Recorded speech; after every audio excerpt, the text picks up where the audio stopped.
मतदानाचा दिनांक 15 जानेवारी 2026, मतमोजणीचा दिनांक 16 जानेवारी 2026.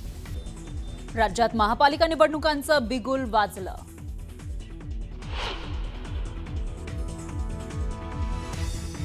23 डिसेंबर ते 30 डिसेंबर 2025 या काळामध्ये अर्ज भरता येणार, तर 2 जानेवारी 2026 या तारखेपर्यंत अर्ज मागे घेता येणार.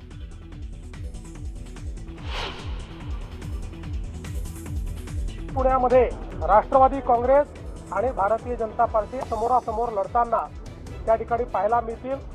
पण असं असलं तरी ही मैत्रीपूर्ण लढत असेल, याच्यामध्ये कुठेही कटुता नसेल. पुणे महापालिका निवडणुकीमध्ये अजित पवारांच्या राष्ट्रवादीशी युती नाही. मुख्यमंत्री फडणवीसांचं स्पष्टीकरण, राष्ट्रवादीशी युती नाही, मात्र मैत्रीपूर्ण लढू, तर शिवसेनेसोबत ठिकठिकाणी भाजपची युती.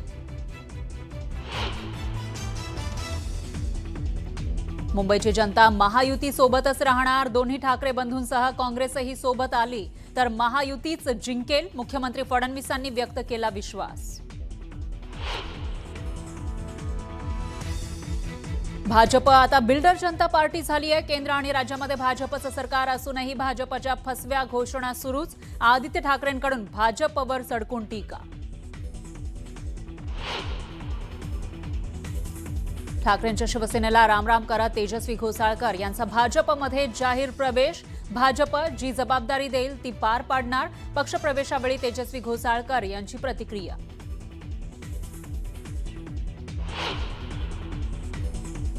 जुन्नरच्या पारगावात बिबट्याच्या हल्ल्यामध्ये 8 वर्षांच्या मुलाचा मृत्यू. उसाच्या शेतात दबा धरून बसलेल्या बिबट्याचा मुलावर हल्ला. ग्रामस्थांमध्ये संतापाची लाट.